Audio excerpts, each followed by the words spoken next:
आप सभी का स्वागत है हमारे चैनल मुफ्त शिक्षा पर। मुफ्त शिक्षा एक ई लर्निंग प्लेटफॉर्म है। इस ई लर्निंग प्लेटफॉर्म पे हम उन सभी छात्रों की सहायता करना चाहते हैं जो कहीं ना कहीं अपने शिक्षा का खर्चा उठाने में असमर्थ हैं या उनके घर वाले उनका शिक्षा का खर्चा नहीं उठा सकते हैं। तो ई लर्निंग प्लेटफॉर्म जो कि मुफ्त शिक्षा इसी मुहिम के लिए बनाया गया है ताकि ऐसे बच्चे जो शिक्षा प्राप्त करना चाहते हैं लेकिन वह कहीं ना कहीं इस लक्ष्य को प्राप्त नहीं कर पा रहे हैं क्योंकि उनके पास सोर्स की कमी है, उनके घर वाले उनके पढ़ाई पे खर्चा नहीं कर सकते। इसी समस्या को समझने के लिए, समस्या को जानते हुए हम लोगों ने इस ई लर्निंग प्लेटफॉर्म को तैयार किया है। इस ई लर्निंग प्लेटफॉर्म के लिए हमने एक वेबसाइट भी बनाई है, आप उस वेबसाइट पर भी जा सकते हैं और ज़्यादा जानकारी प्राप्त करने के लिए। जो हमारी वेबसाइट है वो है www.muft.shiksha। मुफ्त.शिक्षा पर हमने आप लोगों के लिए एक कॉलम भी प्रोवाइड किया है जहां पे आस्क माई क्वेश्चन कॉलम आपको दिखाई देगा। अब उस आस्क माई क्वेश्चन कॉलम के अंदर आपकी जैसी भी क्वेरी है आप वो पूछ सकते हैं, चाहे वो आपके एकेडमिक से रिलेटेड है या आपकी वेबसाइट से रिलेटेड है या कोई अदर क्वेरी जो आपके माइंड में है मुफ्त शिक्षा को लेकर। आप वहां पर आपके सवालों के जवाब पूछ सकते हैं। आपके सवालों के जवाब पूछने के लिए आपसे कोई रुपीज चार्ज नहीं किया जाएगा और हमारे एक्सपर्ट आपके सवालों के जवाब जल्द से जल्द देंगे। हमने हमारे मुफ्त शिक्षा के चैनल को 4 चैनलों में डिवाइड किया है। पहले हम एक ऑफिशियल चैनल ही चला रहे थे जिस पर सभी कक्षाओं की वीडियो एक ही जगह पर डाली जाती थी, लेकिन हमने देखा कि इन एक ही चैनल पर सारी वीडियो डालने से बच्चों को प्रॉब्लम होती है। वो बेल आइकन को प्रेस करके रखते हैं, वो अगर 9th क्लास में है और अगर 12th क्लास की वीडियो भी अपलोड हो रही है तो वह उस वीडियो को देखकर परेशान होते हैं कि नहीं मेरी वीडियो तो अभी तक आई नहीं है। इसलिए इसी समस्या को सॉल्व करने के लिए हमने हमारे चैनल को 4 पार्ट में डिवाइड किया है। जैसे कि 9th क्लास के लिए हमने मुफ्त शिक्षा 9 बनाया, 10th क्लास के लिए मुफ्त शिक्षा 10, 11th क्लास के लिए मुफ्त शिक्षा 11 और 12th क्लास के लिए मुफ्त शिक्षा 12। तो आप हमारे ऑफिशियल चैनल पर ही आपको डिस्क्रिप्शन में ये चारों चैनल के लिंक मिल जाएंगे। आप इन चारों चैनल को भी जो भी जिस क्लास से है उस चैनल को सब्सक्राइब कर ले और अपने चैनल का बेल आइकन प्रेस कर दे ताकि उनके चैनल पर जैसे ही लेटेस्ट वीडियो आती है उनके पास नोटिफिकेशन पहुंच जाए। और इस ऑफिशियल चैनल को भी ना छोड़े, इस ऑफिशियल चैनल पर आपको और अदर इंफॉर्मेशन मिलती रहेगी जो कॉमन इंफॉर्मेशन होगी सभी बच्चों के लिए। ऑफिशियल चैनल और आपके क्लास का जो चैनल है दोनों चैनल को सब्सक्राइब कर रखें। इससे क्या फायदा होगा कि जब आपको एकेडमिक पढ़ना है आपकी क्लास का तो आप सीधे आपके एकेडमिक वाले चैनल की इंफॉर्मेशन के ऊपर जाएंगे या जो भी नोटिफिकेशन आएगा उसके अकॉर्डिंग काम करेंगे। बाकी जो आपको ऑफिशियल न्यूज़ लेनी है वो हमारे जो मुफ्त शिक्षा का चैनल है जिस पर मैं अभी आपको वीडियो प्रोवाइड करा रहा हूँ, यही हमारा ऑफिशियल चैनल रहेगा। इस पर भी बने रहे, इस पर काफ़ी ज़रूरी इंफॉर्मेशन आपको मिलती रहेंगी। जैसा कि अभी नए सेशन में हम आपके जो नए चैनल हैं उन पर वीडियोस अपलोड करेंगे, लेकिन तब तक के लिए आप इसी चैनल पर बने रहें। मैं आपका एजुकेटर रिंकू शाक्या जो आपको इकोनॉमिक्स पढ़ा रहा था। इकोनॉमिक्स की वीडियो में हमने लास्ट टर्म रिवीजन की थी हमारी किसकी, मनी एंड बैंकिंग की, जो एक बहुत ही इंपॉर्टेंट चैप्टर था। उसी वीडियो को रिकॉर्ड करते समय हमें किसी एक स्टूडेंट ने नीड बताई कि सर उसे गवर्नमेंट बजट पढ़ना है, उसे गवर्नमेंट बजट में प्रॉब्लम आ रही है। गवर्नमेंट बजट वैसे हमारी लिस्ट में था ही इंपॉर्टेंट के अंदर, लेकिन किसी को जैसे कि उस बच्चे को पढ़ना था उसने हमें कमेंट करके बताया या हमारे आस्क माई क्वेश्चन कॉलम जो कि हमारी वेबसाइट www.muft.shiksha पर है, वहाँ पे जाकर भी आप बता सकते हैं कि आपका कोई चैप्टर है जिसमें डाउट आ रहा है तो वो इंपॉर्टेंट चैप्टर को हम पहले कवर करवाएंगे। आपका 12th क्लास का सिलेबस पहले ही खत्म हो चुका है, लेकिन आप कोई जो चैप्टर जिनमें बच्चों के डाउट आ रहे हैं उन चैप्टर को हम दोबारा ले रहे हैं। आज की वीडियो देखते हैं कितना कवर करते हैं, वरना हम इस वीडियो को 2 पार्ट में डिवाइड कर लेंगे अगर आपका चैप्टर कंप्लीट नहीं होता है। तो आज हम पढ़ाने वाले हैं government budget and the economy. Economy मतलब इंडियन इकोनॉमी की बात हो रही है यहाँ पे। ये 12th क्लास का एक बहुत ही इंपॉर्टेंट चैप्टर है, लेकिन चैप्टर समझने से पहले बेसिक चीजें समझें आप कि गवर्नमेंट बजट तो बहुत बड़ी बात होगी, लेकिन एक्चुअल में बजट क्या होता है आप समझें। आपकी स्क्रीन पे दिख रहा होगा, आप पढ़ने वाले हो, तो government budget and the economy. लेकिन जो बजट एक्चुअल में वो पता होना चाहिए, उसके बाद हम गवर्नमेंट पे जाएंगे। तो बजट को एक ऐसे समझो कि आपके घर में कोई भी जो मुखिया हो या आपके फादर या मदर, कोई भी हो सकता है, किसी के घर में दोनों में से कोई एक हो सकता है या दोनों भी संभालते हो। तो होता क्या है कि जब मंथ स्टार्ट होने वाला होता है तो मंथ के स्टार्टिंग में ही वो उन्हें प्लान करना पड़ता है कि खर्चा कैसे कैसे करना है। अब उन्होंने प्लान तो कर लिया कि खर्चा कैसे कैसे करना है, आपकी पढ़ाई पे कितना खर्चा करना है, घर की ग्रोसरी पे कितना खर्चा करना है, मेडिकल के लिए कितना खर्चा रखना है, ठीक है, घूमने फिरने जाने के लिए कितना खर्चा करना है, अगर कोई शादी फंक्शन आ जाता है किस लिए खर्चा कैसे करना है, कोई फेस्टिवल आता है तो उसका खर्चा कैसे मेंटेन करना है। तो इन सब की डिटेल महीने के स्टार्टिंग में ही डिसाइड कर ली जाती है। अब खर्चा तो डिसाइड कर लिया, लेकिन खर्चा डिसाइड कर लिया, उस खर्चे के लिए पैसा कहाँ से आएगा ये भी तो डिसाइड करना पड़ेगा। यानी कि आपने एक्सपेंसेस तो डिसाइड कर लिए, अब उन एक्सपेंस को फुलफिल करने के लिए सोर्स भी तो चाहिए, यानी कि पैसा चाहिए। तो ये पैसा कहाँ से आएगा? अब इस पैसे को कहाँ से अर्न किया जाए इसका भी स्टार्टिंग में ही इंतजाम किया जाता है कि हो सकता है कि आपके पेरेंट्स या तो जॉब करते हो या बिजनेस करते हो, तो वो इस जॉब के थ्रू या बिजनेस के थ्रू कितना पैसा लाएं कि उनके जो एक्सपेंसेस हैं उनको फुलफिल किया जा सके। तो अर्निंग और एक्सपेंस यानी कि कहाँ से अर्न किया जाए, यानी रेवेन्यू कहाँ से लाया जाए, और एक्सपेंस यानी एक्सपेंस खर्चा कैसे किया जाए, इस सब की प्लानिंग को ही जब हम पहले से करते हैं तो इसी को बोलते हैं बजट। यानी कि पैसा कमाना और उस पैसे को कैसे खर्च करना, इस सब की प्लानिंग को तैयार करने को ही क्या कहते हैं? बजट कहते हैं। तो गवर्नमेंट बजट क्या है? अब नॉर्मल तो मैंने आपको बता दिया कि बजट क्या है। अगर आप अपनी फैमिली का बजट तैयार कर रहे हो तो आपके फॉर एग्जांपल आपके फादर, अगर आपके फादर घर के मुखिया हैं तो वो महीने के स्टार्टिंग में ही देखेंगे कि उन्हें पूरे महीने पैसे कहाँ कहाँ से कमाना है और फिर कहाँ कहाँ कैसे कैसे खर्च करना है, इसी को बजट कहते हैं।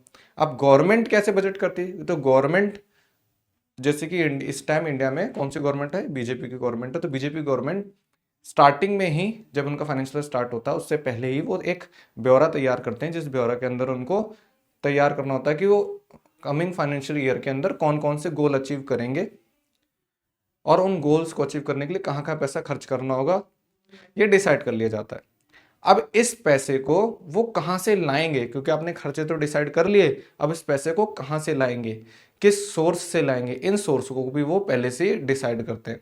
इन सोर्स के बारे में भी हम आगे पढ़ेंगे, इन एक्सपेंसेस के बारे में भी हम आगे चैप्टर में पढ़ेंगे, लेकिन मोटा मोटा आप पहले ये समझ लीजिए कि गवर्नमेंट बजट क्या है। गवर्नमेंट बजट एक प्री प्लान है अपकमिंग ईयर में होने वाली एक्टिविटी का। गवर्नमेंट बजट क्या है? एक प्री प्लान है, प्लान तैयार किया जाता है कि कमिंग ईयर में, जो कमिंग फाइनेंशियल ईयर है उसके अंदर कैसे अपने गोल अचीव करने के लिए कहाँ खर्चा करेंगे और उन खर्चे को फुलफिल करने के लिए कहाँ से रेवेन्यू लाएंगे, यानी कि इनकम कहाँ से लाएंगे और उस इनकम को कहाँ कहाँ इन्वेस्ट करेंगे, कहाँ कहाँ खर्च करेंगे, इन सब की प्लानिंग पहले से ही कर लेना क्या है? आपका गवर्नमेंट बजट। आई होप आप लोगों को ये टॉपिक बहुत आसानी से समझ में आया होगा, और आप लोग भी बीच बीच में पानी पीता रहा करें, क्योंकि अब मौसम चेंज हो गया, गर्मी हो गई है। लेकिन अभी से कहीं आप स्वेट हाफ टी शर्ट में घूमना ना शुरू करते हैं, एग्जाम का टाइम है, हवा भी चल रही है, तो खुद को बचा के रखें मौसम से। तो गवर्नमेंट बजट हमने पढ़ लिया। अब गवर्नमेंट बजट हमें पढ़ना है कैसे? गवर्नमेंट बजट के साथ आपके टॉपिक में एंड द इकोनॉमी। तो गवर्नमेंट बजट हर कंट्री में होता है, लेकिन हमें हमारी इकोनॉमी के अकॉर्डिंग गवर्नमेंट बजट को पढ़ना है।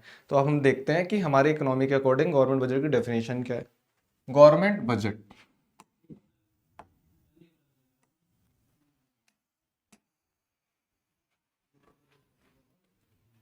पॉइंट्स जो तुम आपको रिमेंबर रखने हैं हमेशा, पॉइंट्स टू बी रिमेंबर, इसलिए आपको पीडीएफ में ऑलरेडी लिख दिया जाता है कि जो पॉइंट्स इंपॉर्टेंट है आप उनको याद रखें, है ना।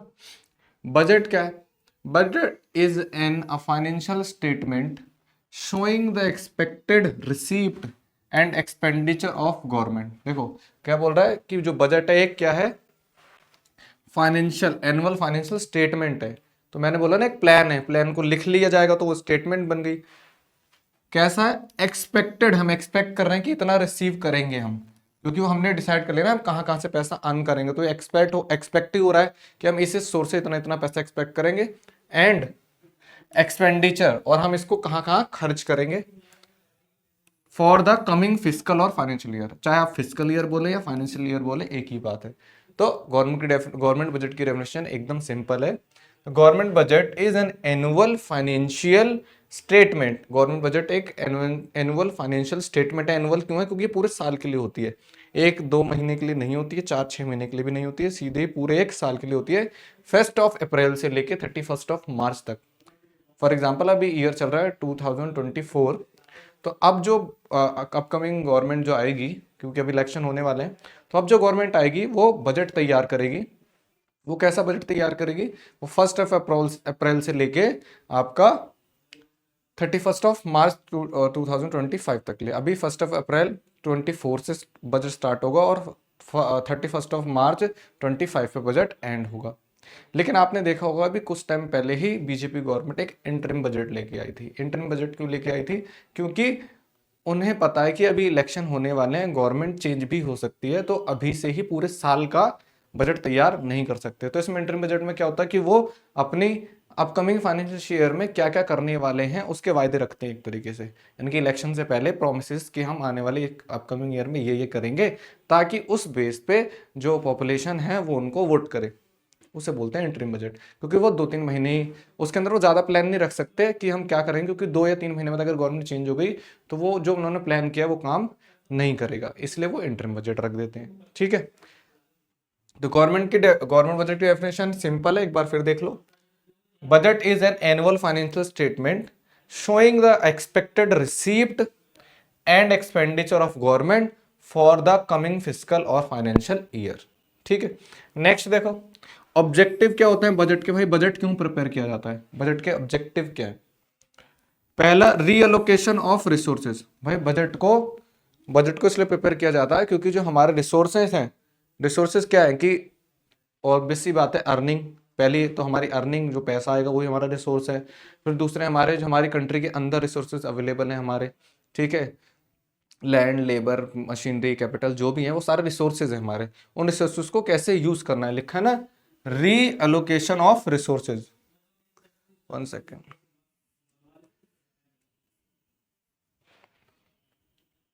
तो जो हमारे रिसोर्सेज हैं उनको कैसे यूज करना है वो बजट में डिसाइड किया जाता है, मेन ऑब्जेक्टिव है। दूसरा, redistribution of income and wealth.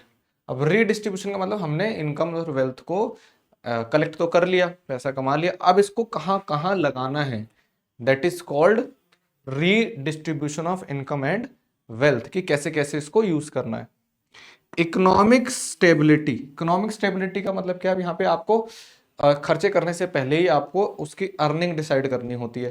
जब आप अर्निंग डिसाइड कर लेते हो और रिसोर्सेज को उनके एफिशिएंसी और इफेक्टिवनेस तरीके से यूज करने के लिए आप डिसाइड कर लेते हो कि कहाँ कहाँ इस रिसोर्स को यूज किया जाएगा कि वो इफेक्टली और एफिशिएंटली यूज हो उसका, तो उससे क्या होगा, इकोनॉमिक स्टेबिलिटी आएगी, कोई भी इम्बैलेंस की कंडीशन नहीं आएगी। उसके बाद management of public enterprises. Public enterprise का मतलब है जो गवर्नमेंट की कंपनियां होती हैं उनका भी मैनेजमेंट भी पहले से ही डिसाइड करना पड़ता है बजट के अंदर ही, क्योंकि गवर्नमेंट कंपनी के लिए ही तो डिसाइड करेगी गवर्नमेंट, प्राइवेट कंपनी के लिए तो डिसाइड कर नहीं सकते क्या करना है। तो बजट के अंदर ही जो गवर्नमेंट कंपनी होती है उनका मैनेजमेंट भी डिसाइड किया जाता है कि उन कंपनियों के थ्रू कैसे कैसे अर्निंग आएगी और कैसे कैसे उसको यूज किया जाएगा। ठीक है, नेक्स्ट देखो बजट रिसिप्ट। नेक्स्ट है आपके सामने बजट रिसिप्ट, क्योंकि बजट के अंदर अभी आपने पढ़ा दो चीजें होती हैं, या तो रिसिप्ट होते हैं या एक्सपेंसेस होते हैं। तो अब रिसिप्ट, क्योंकि पहले पैसा आएगा जब तो आप एक्सपेंस करोगे, तो अब आपको पता होना चाहिए कि बजट रिसिप्ट क्या है एक्चुअल में।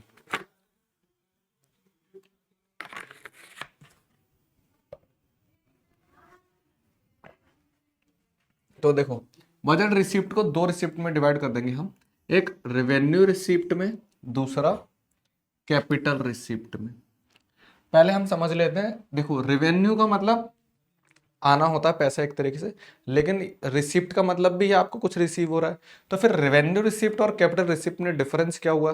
तो यहाँ पे आपको समझना होगा कि जो रेवेन्यू होता है और जो कैपिटल होता है इसके बीच में क्या डिफरेंस है। रेवेन्यू जो आपके शॉर्ट टर्म रिसिप्ट होती हैं, आपको डेली बेसिस पे, मंथली बेसिस पे रिसीव होती हैं, लेकिन जो कैपिटल रिसिप्ट होती हैं ये आपको डेली बेसिस या मंथली बेसिस पे रिसिप्ट नहीं होती, ये एक लॉन्ग टर्म के बाद रिसीव होती हैं। ठीक है, रेवेन्यू रिसिप्ट आपके असेट और लायबिलिटी पे कोई इंपैक्ट नहीं डालती हैं। अगर रेवेन्यू रिसिप्ट आपको मिल रही है ना, तो इससे आपके असेट बढ़ेंगे ना ही इससे आपकी लायबिलिटी कम होंगी। लेकिन जो कैपिटल रिसिप्ट है ये आपके एसेट पे इंपैक्ट डालते हैं, इनसे आपके जो असेट हैं उनमें, असेट और लायबिलिटी में उनमें फ्लक्चुएशन आता है। आपके असेट या तो इंक्रीज डिक्रीज हो सकते हैं या आपकी लायबिलिटी इंक्रीज डिक्रीज हो सकती है, किसकी वजह से? कैपिटल रिसिप्ट की वजह से। तो जो रेवेन्यू रिसिप्ट और कैपिटल रिसिप्ट है इनमें एक ही डिफरेंस है कि जो रेवेन्यू रिसिप्ट है उनका कोई भी इंपैक्ट आपके असेट और लायबिलिटी पे नहीं पड़ता है, कैपिटल रिसिप्ट का इंपैक्ट आपका असेट और लायबिलिटी पर पड़ता है। ध्यान रखना है इसको। ठीक है, अब आपको देखना है रेवेन्यू रिसिप्ट किसके टाइप की है, दो तरीके के रेवेन्यू रिसिप्ट को दो टाइप में डिवाइड कर देते हैं, एक हमारा टैक्स रेवेन्यू, दूसरा हमारा नॉन टैक्स रेवेन्यू। अब नाम से पता लग रहा है टैक्स रेवेन्यू का मतलब टैक्स, जो पैसा टैक्स के थ्रू मिल रहा है वो अगर टैक्स रेवेन्यू, और जो टैक्स के अलावा पैसा मिल रहा है वो हो गया आपका नॉन टैक्स रेवेन्यू। ठीक है, अब टैक्स रेवेन्यू को भी हमने क्या करा है, टैक्स दो तरीके के होते हैं इंडिया के अंदर, इंडिया जैसी कंट्री के अंदर टैक्स को दो टाइप्स में डिवाइड किया गया है, एक आपका डायरेक्ट टैक्स, दूसरा इनडायरेक्ट टैक्स। अब डायरेक्ट टैक्स का मतलब जो डायरेक्टली गवर्नमेंट आपसे रिसीव कर रही है, फॉर एग्जांपल आपका इनकम टैक्स आप डायरेक्ट गवर्नमेंट को दे रहे हो, है ना, हाउस टैक्स आप डायरेक्ट गवर्नमेंट को दे रहे हो, ठीक है, रोड टैक्स डायरेक्ट गवर्नमेंट को दे रहे हो। तो आप ये सारे टैक्स जो जो डायरेक्ट आप गवर्नमेंट को देते हो, ये सब क्या है आपके, ये सब है आपके डायरेक्ट टैक्स। और जो टैक्स आप डायरेक्ट नहीं देते, मतलब गवर्नमेंट के फंड में नहीं जाता सीधे, गवर्नमेंट के रिजर्व में नहीं जाता सीधे, वो किसी और के पास जाता है, उसके बाद जाता है गवर्नमेंट तक, तो वो इनडायरेक्ट टैक्स हुआ। अब ये जितने भी सेल्स टैक्स होते हैं, जितने सर्विस टैक्स होते हैं, ये सारे आपके लिए क्या होते हैं, इनडायरेक्ट टैक्स, क्योंकि आप सेल्स टैक्स या सर्विस टैक्स उसको देते हो जिससे आपने वो चीज़ों को खरीदा है।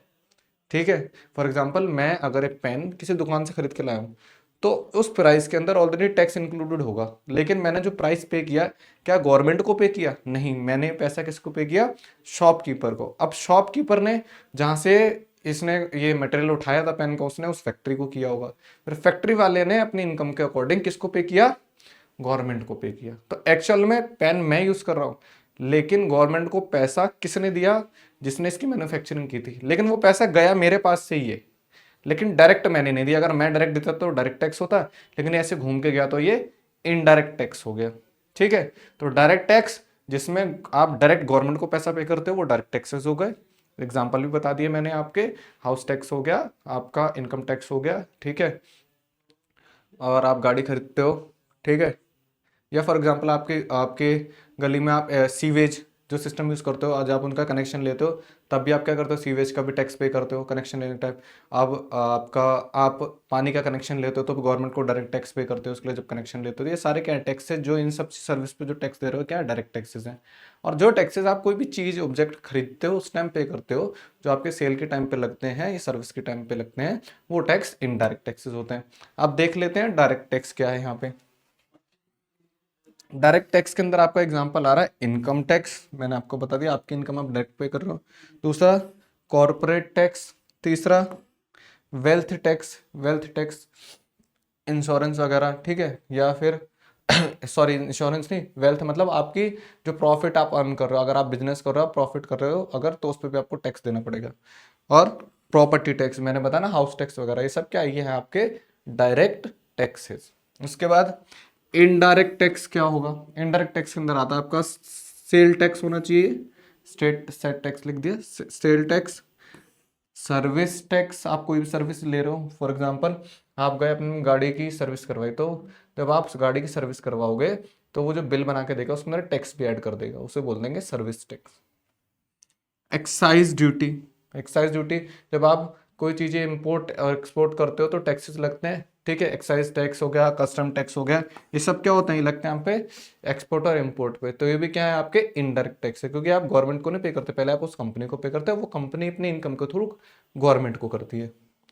वैट हो गया, वैल्यू एडेड टैक्स, ठीक है, और GST goods and service tax, ये सारे टैक्स क्या हैं, ये टैक्स हैं आपके इनडायरेक्ट टैक्स। वैट पहले यूज होता था ज्यादातर, लेकिन अब जीएसटी ही एक कॉमन टैक्स आ गया हमारी कंट्री इंडिया के अंदर। आप कोई भी काम कर रहे हैं आपको जीएसटी एक ही टैक्स को अप्लाई करना है, पहले अलग अलग टैक्स होते थे, अब सिर्फ एक ही कॉमन टैक्स पॉलिसी आई है जीएसटी, जिसको बोलते हैं गुड्स एंड सर्विस टैक्स। ठीक है,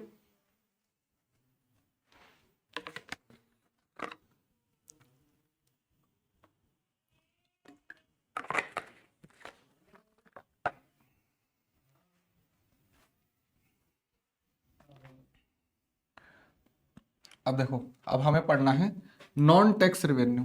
नॉन टैक्स रेवेन्यू क्या है, यानी कि जो टैक्सेस नहीं है लेकिन रिसीव तो हो रहे हैं, ये टैक्स नहीं है लेकिन रिसीव हो रहे हैं, रेवेन्यू तो है लेकिन टैक्स नहीं है। क्या क्या हो सकता है, पहला बोल रहे हैं कमर्शियल रेवेन्यू, यानी कि आप कमर्शियल कोई चीज होगी उससे रिसीव हो रही है आपको इनकम, है ना।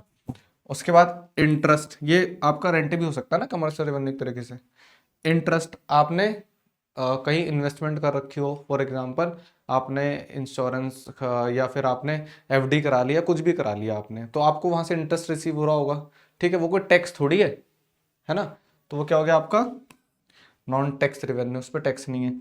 डिविडेंड प्रॉफिट, डिविडेंड या आपने शेयर खरीद रखे हैं कोई भी, तो वहां से आपको क्या मिल रहा है, डिविडेंड मिल रहा है, तो ये क्या है आपका, ये कोई टैक्स नहीं है, ये आपकी इनकम है एक तरीके से, ठीक है। जिससे कि आपके असेट और लायबिलिटी पे कोई भी इंपैक्ट नहीं पड़ता। सबसे बड़ी बात असेट और लायबिलिटी पे, जैसे कि अगर रेंट मिल रहा है तो इससे आपके ना तो असेट बढ़ रहे हैं ना ही लायबिलिटी घट रही है। आपको इंटरेस्ट मिल रहा है, अगर आपने लोन दे रखा है किसी को, अगर आपको इंटरेस्ट मिल रहा है तो उस इंटरेस्ट से आपके असेट और लायबिलिटी थोड़ा ना बढ़ेंगे, उनसे कोई इंपैक्ट नहीं आएगा, ना बढ़ेंगे ना घटेंगे। इंटरेस्ट अलग, अगर लोन भी दिया है तो लोन का जो प्रिंसिपल अमाउंट होता है वो अलग होता है और इंटरेस्ट अलग होता है। डिविडेंड, आपने शेयर खरीद रखे हैं और शेयर पे अगर आपको रिटर्न मिला एज ए डिविडेंड, तो उससे क्या होगा, ना तो आपके असेट बढ़ेंगे ना ही लायबिलिटी कम होगी। एक्सटर्नल ग्रांट्स, एक्सटर्नल ग्रांट्स हो सकते हैं आउट ऑफ एरिया के थ्रू कहीं से भी आपको मिल रहे हो, ठीक है। एडमिनिस्ट्रेटिव रेवेन्यू, एडमिनिस्ट्रेशन के थ्रू कोई भी अगर रिसिप्ट हो रही है तो वो भी आपके ना तो असेट को बढ़ा रही है ना लायबिलिटी को। फीस, फीस कैसी भी हो सकती है, आप लाइसेंस बनवाने जाओ फीस देनी पड़ती है, आप कोई भी सर्टिफिकेट बनवाओ फीस देनी पड़ती है ना। तो क्या हो रहा है, गवर्नमेंट को रिसीव हो रही है ना वो चीज़ें, ये गवर्नमेंट को रिसीव होने वाले हैं, याद रखना। ये सारी चीज़ें किसको रिसीव हो रही हैं, गवर्नमेंट को रिसीव हो रही हैं। तो गवर्नमेंट फीस लेती है ना, आप लाइसेंस बनवाओ गवर्नमेंट आपसे फीस लेती है, वो क्या है उसके लिए, रिसीप्ट है। कैसी, नॉन टैक्स, वो टैक्स नहीं है, पैसा होता है लेकिन टैक्स की फॉर्म में नहीं है। लाइसेंस फी, देखो लाइसेंस फी आ गई। फिर फाइन्स, अगर आप रोड पे जा रहे हो, आप कुछ गलती करते हो, रूल तोड़ते हो, तो फाइन या चालान लगते हैं ना, तो वो भी क्या आपका टैक्स, टैक्स थोड़ी है वो गवर्नमेंट के लिए क्या है, नॉन टैक्स रेवेन्यू। उसके बाद एस शीट वगैरह, एस शीट वगैरह के अंदर क्या जाता है, कोई भी रिसिप्ट वगैरह है जो गवर्नमेंट को किसके थ्रू मिल गई, कि जिसका कोई प्रॉपर्टी वाला, जिसका कोई प्रॉपर्टी का कहते हैं ना हकदार वगैरह ना हो, तो गवर्नमेंट उसको करती है, जब्त कर लेती है। उसके बाद आपको पढ़ना है कैपिटल रिसिप्ट। क्या पढ़ना है, कैपिटल रिसिप्ट। कैपिटल रिसिप्ट तो मैंने अभी आपको बताया, कैपिटल रिसिप्ट क्या होती है, जिनसे कि, एक मिनट,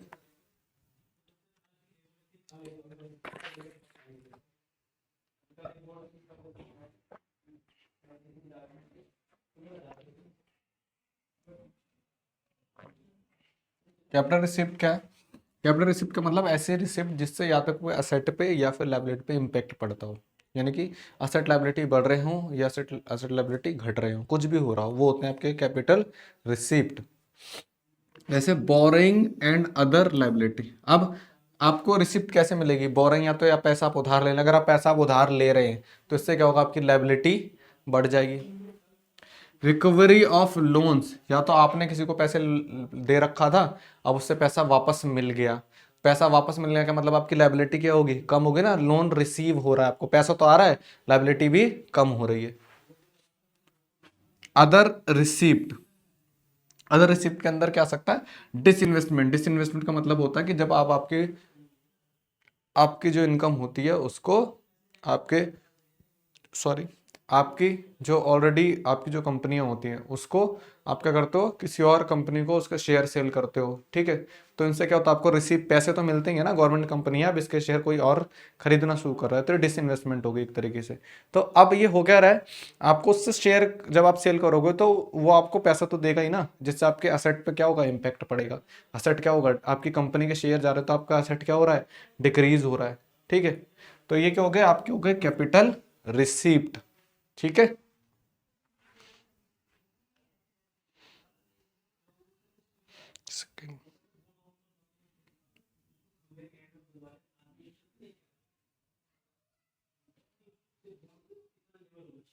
चलो नेक्स्ट देखते हैं।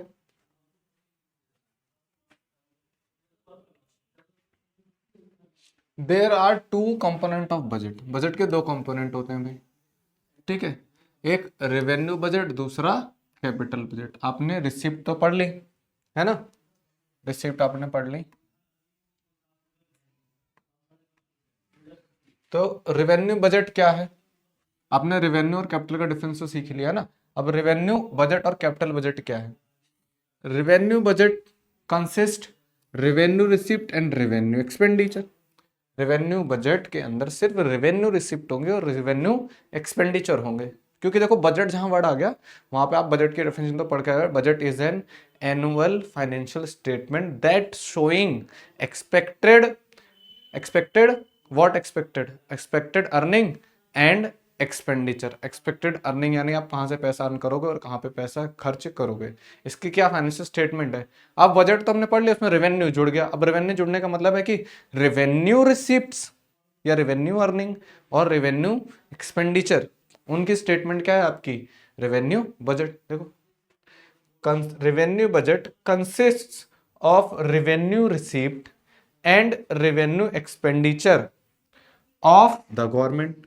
रेवेन्यू बजट क्या कंसिस्ट करता है, रेवेन्यू बजट कंसिस्ट करता है गवर्नमेंट की रेवेन्यू रिसिप्ट और रेवेन्यू एक्सपेंडिचर। ठीक है, ऐसे ही कैपिटल को देख लो।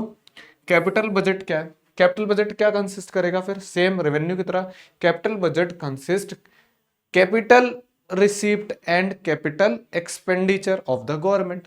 Capital budget consist capital receipt and capital expenditure of the government. देखो ये लिखा है, capital budget consist of capital receipts and capital expenditure of the government. अब कैपिटल रिसिप्ट क्या होती है, आपने पीछे पढ़ लिया ना, ऐसी रिसिप्ट जिससे आपके लायबिलिटी एसेट पे कोई इंपैक्ट पड़ता हो। ऐसे कैपिटल एक्सपेंडिचर होंगे कि जिससे कि आपके लायबिलिटी और आपके किस पे, एसेट पे इंपैक्ट पड़ता हो। ठीक है, नेक्स्ट देखो आपके सामने आ गया डायरेक्ट टैक्स। मैंने आपको आगे समझा दिया, आप उसके डायरेक्ट टैक्स की डेफिनेशन दे रखी है और इनडायरेक्ट टैक्स की डेफिनेशन दे रखी है। When government imposes a tax on a person and paid by same person is called direct tax। जब गवर्नमेंट कोई टैक्स किसी पर्सन पे लगाती है और वो टैक्स डायरेक्ट उसी पर्सन ने पे कर दिया तो ये कहलाएगा कि आपका direct tax. It's burden can not be shifted to others, for example income tax और प्रॉपर्टी टैक्स। बोला इसका बर्डन किसी और के ऊपर ट्रांसफर नहीं किया जा सकता। ये टैक्स जिसके नाम लगेगा उसी को ये टैक्स पे करना पड़ेगा, वो इसको ट्रांसफर नहीं कर सकता। इनडायरेक्ट टैक्स क्या है, when government imposes a tax on a person partially और wholly paid by other person is called indirect tax. मतलब कि जब गवर्नमेंट कोई टैक्स किसी पर्सन पर इंपोज करती है पार्शली या होली यानी पूरा उसी पर लगाती है, लेकिन वो टैक्स उस पर्सन के द्वारा ना भरकर कोई और उसको भरता है, ठीक है, चाहे पार्शली चाहे होली, तो वो टैक्स कहलाता है आपका इनडायरेक्ट टैक्स। और इसका बर्डन शिफ्ट किया जा सकता है, burden can be shifted to others, for example sales tax, excise duty, VAT and GST. ठीक है, समझ में आया सबको। अगर किसी को समझ में नहीं आ रहा है तो आप जो हमारी वेबसाइट है www.muft.shiksha उस पर जाएं और आस्क माय क्वेश्चन कॉलम के अंदर कमेंट करें। आपके कमेंट करने से हमें पता लग जाएगा कि आपको कौन से टॉपिक में डाउट आ रहा है। ठीक है, अब देखो रेवेन्यू रिसिप्ट दिखा रहा है कि रेवेन्यू रिसिप्ट क्या होती है, neither creates liability of for government. क्योंकि मैंने आपको पहले बताया जो रिसिप्ट होते हैं शॉर्ट टर्म के आपके रिसिप्ट होती हैं, इससे ना तो आपकी लायबिलिटी बढ़ती है ना ही एसेट पर कोई इंपैक्ट आता है। तो neither create liability for government nor cause any reduction in asset, और ना ही इनके पैसा आने से कोई एसेट कम होता है। रिकरिंग इन नेचर, और रिकरिंग होती है, रिकरिंग का मतलब रिपीट होती रहती है। ठीक है, तो याद रखना कि रेवेन्यू रिसिप्ट के जो फीचर है वो क्या है कि ना तो इनसे ये क्या करते हैं लायबिलिटी क्रिएट करते हैं गवर्नमेंट के लिए, ना ही ये कोई एसेट को कम करती हैं, और ये कैसी होती है नेचर में, ये रिपीट होती रहती हैं, बार बार होने वाली होती हैं। क्योंकि रेवेन्यू रिसिप्ट के अंदर अभी आपने पढ़ा ना, क्या पढ़ा, देखो एग्जांपल रेवेन्यू रिसिप्ट के अंदर टैक्स रेवेन्यू, तो टैक्स आप बार बार रिसीव करते रहते हो ना, तो इससे आपके एसेट वगैरह नहीं बढ़ते, है ना। टैक्स और नॉन टैक्स दो तरीके हैं, रेंट मिल रहा है, रेंट हर महीने मिलता रहेगा, डिविडेंड भी कई टाइम बाद मिलता ही रहता है, फीस लाइसेंस फीस ये सब क्या आपको बार बार मिलती रहती है ना, लेकिन इससे आपके एसेट और लायबिलिटी में कोई भी इंपैक्ट नहीं पड़ता है ना। अब ये देखो इनकम टैक्स मिलने से, इन टैक्स को मिलने से क्या आपकी लायबिलिटी बढ़ जाएगी या आपके एसेट घटेंगे, नहीं होगा ऐसा कुछ। Indirect tax, sales tax, service tax, excise duty, custom duty, VAT, GST, ये ऐसे हैं, इनसे भी ना तो आपकी लायबिलिटी कम होने वाली है और ना ही आपके एसेट में कोई इंपैक्ट पड़ने वाला है। नॉन टैक्स रेवेन्यू कमर्शियल है, फॉर एग्जांपल रेंट के आने से क्या होगा, आपके एसेट बढ़ेंगे क्या, नहीं। इंटरेस्ट मिलने से आपके एसेट बढ़ेंगे या घटेंगे, नहीं। डिविडेंड मिलने से आपके एसेट बढ़ेंगे, नहीं। एक्सटर्नल ग्रांट्स, एडमिनिस्ट्रेशन रेवेन्यू, फी, लाइसेंस फी, फाइन्स, पेनल्टी, एस्चिट, इन किसी के भी मिलने से आपके ना तो लाइबिलिटीज बढ़ रही हैं और ना ही आपके एसेट डिक्रीज हो रहे हैं। तो आज की वीडियो में हम इतना ही करेंगे। आपसे मिलते हैं नेक्स्ट पार्ट में, इस टॉपिक को कंटिन्यू करेंगे, ठीक है। नेक्स्ट पार्ट में हम जितना भी टॉपिक बचा है इस चैप्टर से उसको कवर करेंगे और उसको कंप्लीट करेंगे। Till then take care. मैं आपका एजुकेटर रिंकू शाक्या, मिलते हैं आपसे एक नई वीडियो में।